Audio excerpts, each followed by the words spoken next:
الحمد لله. الحمد لله نحمده ونستعينه ونستغفره ونعوذ بالله من شرور أنفسنا ومن سيئات أعمالنا. من يهده الله فلا مضل له ومن يضلله فلا هادي له. ونشهد أن لا إله إلا الله وحده لا شريك له. ونشهد أن سيدنا وحبيبنا وطبيب أرواحنا محمد الذي أرسله بالحق بشيرا ونذيرا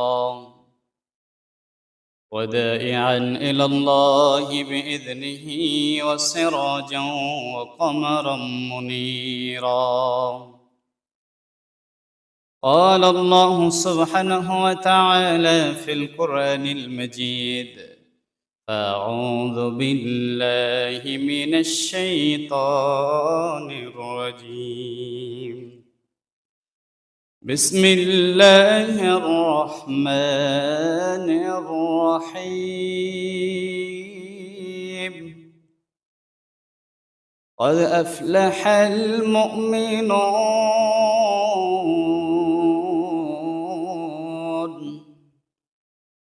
وقال تعالى في شان حبيبه ومحبوبه محمد: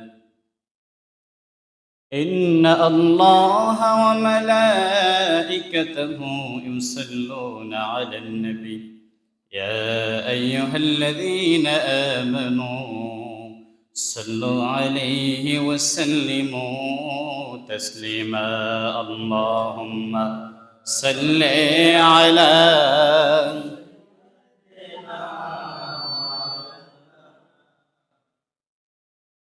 وعلى آل سيدنا مولانا محمد. اللهم صل على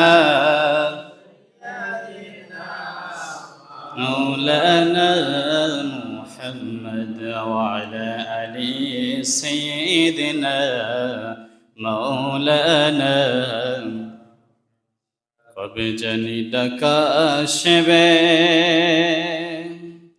এ দুনিয়া ছাড়িতে, সব কিছু ছেড়ে যেতে হবে অন্ধকারই কবরে। আল্লাহুম্মা সাল্লি আলা সাইয়্যিদিনা مولانا محمد وعلى آل سيدنا مولانا محمد. بلغ العلا كشف الدجى بجماله حسنت جميع خصاله. صلوا عليه. الصلاة والسلام عليك يا رسول الله. الصلاة والسلام عليك يا حبيب الله. الصلاة والسلام عليك يا شفيع المذنبين. الصلاة والسلام عليك يا رحمة للعالمين. الحمد لله. الله جل شانه দরবারে অসংখ্য শুকরিয়া যে রব্বুল আলামিন আমাদেরকে পবিত্র জুমাবারে আল্লাহর ঘরের মেহমান করেছেন। শুকরগুজার চিত্তে সকলে পড়ে আলহামদুলিল্লাহ। সম্মানিত হাজরিন, আমরা একটা সময় এখন আছি, আবার এক সময় আমরা হারায়া যাব। আসল বাস্তবতা হচ্ছে আমরা সফল হতে পারলাম কিনা, এটা হলো আসল চিন্তার বিষয়, ঠিক কিনা বলেন? রব্বুল আলামিন কোরআনুল কারীমে বলেন: قد أفلح المؤمنون. সুবহানাল্লাহ। আল্লাহ বলেন মুমিনরাই সফল কাম, মুমিন ছাড়া অন্য কেউ সফল হতে পারবে না, কারণ আমি রব মুমিনদের জন্য আমি আমার এই নিয়ামতকে অফুরন্ত করেছি। সুবহানাল্লাহ। এই পৃথিবীতে রব্বুল আলামিন যত নিয়ামত দিচ্ছেন সবটা তার মুমিন বান্দাদের উসিলায় দিচ্ছেন, কোন ব্যক্তির মেধার শক্তির কারণে দিচ্ছেন না। আল্লাহর হাবিব সাল্লাল্লাহু আলাইহি সাল্লাম জানেন, এই গোটা বিশ্বটা যদি আল্লাহর কাছে মশার ডানা তুল্য হতো, রব্বুল আলামিন কোন কাফের বেঈমানকে এক ঢোক পানি গেলার সুযোগ দিতেন না। আজকে টাকাওয়ালারা, বুদ্ধিজীবীরা মনে করতে পারে আমাদের টাকার বুদ্ধি শ্রম দিয়ে আমরা অনেক সম্পদের মালিক হয়েছি। না, বরং যত নিয়ামত আল্লাহ দিচ্ছেন তার প্রিয় মাহবুব বান্দাদের উসিলায় দিতেছেন। তারা দোয়া করতেছেন, গভীর রাতে সিজদায় পড়ে যখন আল্লাহর কোন মাহবুব বান্দা দোয়া করে, আল্লাহ এই চরম কঠিন অবস্থায় মহামারীতে আপনি আমাদেরকে সাহায্য করেন, আল্লাহ তার মাহবুব বান্দার চোখের পানি আল্লাহ ফেরত দিতে পারে না, সাথে সাথে দোয়া মঞ্জুর হয় আর বিপদ থেকে আল্লাহ গোটা বিশ্বকে বাঁচায় দেয়। এই যে গেল করোনা ভাইরাস, গোটা বিশ্ব যখন অচল হয়ে গেল, কোরআনে কারিমের যে সকল খাদেমরা ছিল, আল্লাহর দ্বীনের দায়ীরা ছিল, এই লোকগুলা তারা বসে থাকে নাই, বরং তারা 24 ঘন্টায় তাদের রবের গোলামির মধ্যে কাটায়ছে আর বলেছেন, আল্লাহুম্মা ইন্নী আউযু বিকা মিনাল বারাসি ওয়াল জুনুনি ওয়াল জুযাম ওয়া মিন সাইয়িল আসকাম ইয়া রাব্বাল আলামিন। সুবহানাল্লাহ। হুজুর শিখালেন 1000 বছর আগে যখন কোন মহামারী বিপদ আপদ এসে পড়ে, মুমিন বান্দারা তখন আল্লাহর কাছে ওই বিপদের জন্য মাথা নত করে দেয় যে, আল্লাহ আমাদের এই কঠিন মুসিবতের সময় আপনি একমাত্র রব, যিনি আমাদেরকে বিপদ থেকে উদ্ধার করতে পারেন, কঠিন মুসিবতে আমাদের সাহায্য করতে পারেন। আল্লাহ বলেন, তাকাও, নবী ইউনূস আলাইহিস সালাম মাছের পেটের মধ্যে ঢুকে গেলেন, এমন অবস্থা যে চারদিক অন্ধকার, সেইখানে কেউ ইউনূসের ডাক শুনতে পায় না, দেখতে পায় না, সাহায্য করারও কেউ নাই। ইউনূস তখন ডাক দিলেন, লা ইলাহা ইল্লা আনতা সুবহানাকা ইন্নী কুনতু মিনাজ জালিমিন। সুবহানাল্লাহ। আল্লাহ বান আমার ইউনূস যখন বলল, আল্লাহ আমি আমার উপরে জুলুম করে ফেলেছি, আপনি যদি আমার এই জুলুম থেকে হেফাজত না করেন, আল্লাহ আমার তো কোনো পরিত্রাণ নাই। ইউনূস যখন আল্লাহকে ডাক দিল, আল্লাহর পবিত্রতা ঘোষণা করলো, আল্লাহর সাথে সাথে জবাব দিয়া দিলেন, ফাস্তাজাবনা লাহু ওয়া নাজ্জাইনাহু মিনাল গাম্মি ওয়া কাযালিকা নুনজিল মুমিনিন। সুবহানাল্লাহ। যুগে যুগে আমার মুমিন বান্দারা যদি ইউনূস নবীর মতো এমন বিপদে পড়ে আমি আল্লাহর কাছে হাত তুলে আর দোয়া করে, আমি রব্বুল আলামিন আমার মুমিন বান্দাদের বাঁচায় দিব। সুবহানাল্লাহ। এখন মুমিন কারা? যে কেউ ব্যক্তি যদি নিজেকে মুমিন দাবি করে, সে ব্যক্তি আসলে কিন্তু মুমিন কিনা পরীক্ষা করার দরকার আছে না নাই? আল্লাহ বলেন, আল্লাযীনা হুম ফি সালাতিহিম খাশিউন। আল্লাহু আকবার। আল্লাহ বলেন, মুমিনের 1 নম্বর পরিচয় হলো মুমিন বান্দা তার রবের কাছে নামাজের মধ্যে বিনয়ী হয়ে যায়। সুবহানাল্লাহ। তারা নামাজকে যত্নের সাথে আদায় করে, সকাল সন্ধ্যা যখনই তাদের কাছে সময় এসে যায় তখনই তারা তাদের রবের কাছে সিজদায় পড়ে যায়। 5 ওয়াক্ত নামাজকে যথা সময় আদায় করবে, এটা মুমিনের 1 নম্বর গুণ। ঠিক কিনা বলেন? যে ব্যক্তি নামাজকে ঠিক মতো আদায় করে না, ওই ব্যক্তি যদিও নিজের মুমিন দাবি করে, কিন্তু ঈমান কতখানি আছে আল্লাহ এবং ওই ব্যক্তি ভালো জানে। ঠিক কিনা বলেন?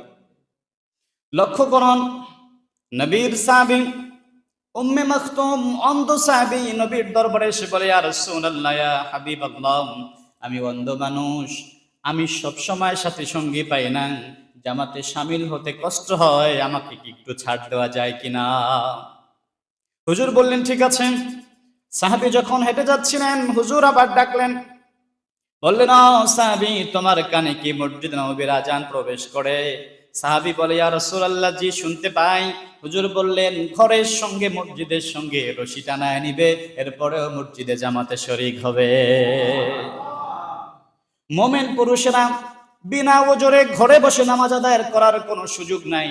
শুধু মসজিদে জামাতবদ্ধ হয়ে শেষ করবে না, বরং তারা যথাসময়ে নামাজকে বিনয়ের সাথে কাতারবন্দি হয়ে সোজা করে আদায় করবে।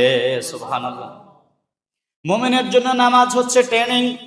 মসজিদে যেমন কাতারগুলো সোজা হয়ে দাঁড়াবে, এখানে কোনো ভেদাভেদ করবে না, এখানে উঁচু নিচু সাদাও কালো কোনো রকমের ব্যবধান করবে না। ঠিক সমাজে চলতে গিয়ে, রাষ্ট্রে চলতে গিয়েও মানুষ মানুষের মধ্যে দ্বিধাদ্বন্দ্ব খুঁজবে না। সুবহানাল্লাহ। নামাজের কাতারগুলো সোজা করে দাঁড়ানো ওয়াজিব, কারণ এই নামাজের কাতার আপনার জন্য শিক্ষা। এখানে যদি বাদশা দাঁড়ায়, বাদশার পাশে যদি একজন ফকির দাঁড়ায়, বাদশার এই ক্ষমতা নাই যে বলবে বেটা ফকির তুই দূরে গিয়ে দাঁড়া, ঠিক না বলেন? কারণ এই দরবারটা আল্লাহর দরবার, এইখানে জুলুম চলে না, এইখানে ভেদাভেদ চলে না। যদি লোকেরা সমাজের মধ্যেও নামাজের মতো কাতার বন্দী হয়ে সোজা করে দাঁড়াতে পারে, ভেদাভেদ ভুলে যেতে পারে, সমাজে শান্তি আসবে, ঠিক কিনা বলেন? নামাজের মধ্যে ইমাম হয় একজন, কয়জন বলেন? একজন ইমাম হয় নামাজের ভিতরে, আর ইমামের অনুসরণ করতে হয় মুসল্লিদের। ঠিক সমাজের, রাষ্ট্রের ইমাম হবে একজন, তিনি কোরআন সুন্নাহ মতো যেভাবে নির্দেশ দিবেন জনগণকে সেভাবেই চলতে হবে। যদি চলে তো সে মুমিন। আর যদি তাদের নেতা যদি এমন হয়, নেতা নিজেই নামাজ পড়ে না, নামাজে বিনয়ী না, উনি নেতা হওয়ার যোগ্য রাখে না, আর তাকে অনুসরণ করারও যোগ্যতা দেশবাসীর হয় না, ঠিক না বেঠে? প্রথম শর্ত হলো, আল্লাহ বলেন ইন্নী জাইলুন ফিল আরদি খলিফা, পৃথিবীর জমিনে আমি তোমাদেরকে পাঠালাম প্রতিনিধিত্ব করবা। যিনি নেতামি করবেন, যিনি নেতা হবেন, যিনি ইমাম হবেন, যিনি রাষ্ট্রের ইমাম হবেন, ওই ব্যক্তিকে অবশ্যই নামাজের ব্যাপারে যত্নবান হওয়া লাগবে, ঠিক কিনা বলেন? যদি বেনামাজি নেতা তোমার রাষ্ট্রের ইমাম হয়, ওই ইমাম তোমার দেশে শান্তি আনতে পারবে না। দেশে যত উন্নয়ন দেখাক না কেন, সময়ের ব্যবধানে গাট্টি বস্তা নিয়ে পালায় যাওয়া লাগবে, লাগবে কিনা বলেন? এই যে কদিন আগে সিরিয়ার প্রধানমন্ত্রী পালায় গেছে, সম্পদের পাহাড়, 24টা বছর রাজত্ব করার পরে নিজের দেশে নিজে থাকতে পারে নাই, পালায় গেছে। পালায় যাওয়ার 15 দিনের মাথায় বউয়ের ক্যান্সার ধরা পড়ছে, বউ মরে মরে পালা, ঠিক কিনা বলেন? কারণ বউটাও তো স্বামীর সহযোগী ছিল, ছিল কিনা বলেন? স্বামী যে অন্যায় করেছে, স্ত্রী যদি বলতো আমার প্রাণের স্বামী, আমি তোমাকে দুনিয়াতে অনেক ভালোবাসি, আখিরাতেও তোমাকে নিয়ে একই জান্নাতে থাকতে চাই, তুমি যে কাজকর্ম করো এতে জান্নাত মিলবে না, জাহান্নাম হয়ে যাবে, অতএব তুমি ফেরো, অন্যায় থেকে বাঁচো, আলেম ওলামাদের পথ ধরো, আলেমদের সঙ্গে চাতুরি করিও না, শত্রুতা করিও না, ইসলামের সঙ্গে বিরুদ্ধাচরণ করিও না, বরং আলেমদেরকে কদম বুচি করিও, আলেমদেরকে সম্মান করিও, তাদের পরামর্শ নিয়ে কাজ করিও, দুনিয়ায় সম্মান পাবে, পরকালে আল্লাহ জান্নাতের মেহমান বানায়। সময় তো শুধু নামাজ তো আদায় হয়ে গেল, কিন্তু ইমাম নির্বাচন কারে করবেন? নামাজ শেখাচ্ছেন, বলেন তো আপনাদের মসজিদের ইমাম নিয়োগে যদি এমন একটা লোক আসে, যে লোকটা দাড়ি চাচা, লোকটা প্যান্ট শার্ট পরে, মাঝে মধ্যে বিড়িও খায়, আবার মাঝে মধ্যে মহিলাদের সঙ্গে খোশ গল্প করে, বলেন তো ইমাম হিসাবে রাখবেন? এই মসজিদে ইমাম হিসাবে যিনি আসতেছেন, আসবেন, ওনাকে যদি এমন হয় যে সুদের সঙ্গে সম্পর্ক আছে, হুজুর ঘুষের সঙ্গে সম্পর্ক আছে, মসজিদের ইমাম খতিব হিসেবে যিনি আসবেন, ওনার সঙ্গে আগে পূর্বে নারী কেলেঙ্কারি আছে, রাখবেন? বলেন। এই ইমাম কয়েকজনের ইমামতি করবে? সামান্য কয়েকজনের ইমামতি করবে। এই জন্য যদি ইমামের পা থেকে মাথা পর্যন্ত যদি পুরো সুন্নতি লেবাস থাকা লাগে, ফরজ অজিপ্ত বাধ্যতামূলক পরিপূর্ণ সুন্নাত থাকা লাগে, তাহলে একজন পার্লামেন্ট সদস্য যখন নির্বাচন করবেন, তার মধ্যে ইমামের থেকে 14 গুণ বেশি থাকা লাগবে, ঠিক কিনা বলে? একজন মসজিদের ইমামের কাছে নামাজ পড়ানো ছাড়া আর কোনো দায়িত্ব নাই, আছে বলেন? পান থেকে চুন খসতে দেরি হয়, কিন্তু ইমাম যদি উল্টো করে, ইমামের চাকরি খসতে দেরি হয় না, ঠিক কিনা বলে? ইমামের ভুল ধরার লোকের অভাব থাকে না। মুসল্লি ও মানুষের বাড়ি বাড়ি যায় খয়রাত খায়, মানুষের বাড়ির মহিলাদের সঙ্গে যায় খোঁজ গল্প করে, ভাবি, চাচি, আল্লাম্মা, খালাম্মা, আম্মা আসরা নাই বলেন? সে এসে বলে হুজুর রে দেখছি রাস্তায় এক মহিলার সঙ্গে একসাথে যাচ্ছে, আছে না নাই? আসলে হুজুরের সঙ্গে মহিলার কোনো সম্পর্কই নাই, মহিলাও পথিক, হুজুরও পথিক। এখন মহিলাও হাঁটে, হুজুরও হাঁটে, বলেন তো এখন যে সমালোচনা করলো, এই ব্যক্তি ভালো কাজ করছে না মন্দ করছে?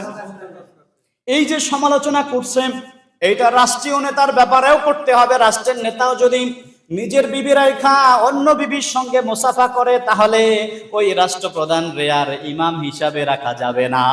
ঠিক কিনা বলে? আরে ঠিক পরে বাদ দেন না, ঠিক কইতেন পরে। এই দেশের এক নেত্রী পালা গেছে জামাইয়ের কাছে, আর এক নেত্রী মরে মরে পালা। জনগণ এরপরেও বলে আমরা সবাই অমুক সেনা ভয় করি না। 5ই আগস্টের আগে কারো দেখা ছিল না? সেগুলো বলেন। 5ই আগস্টের আগে কাদের কেউ মাঠে দেখা যায় না, এখন তারা বলে আমরা সবাই অমুক সেনা ভয় করি না। আছে না নাই? এই স্লোগান যারা দেয় এরা নিশ্চিত মুনাফিক। এরা কি বলেন? কোন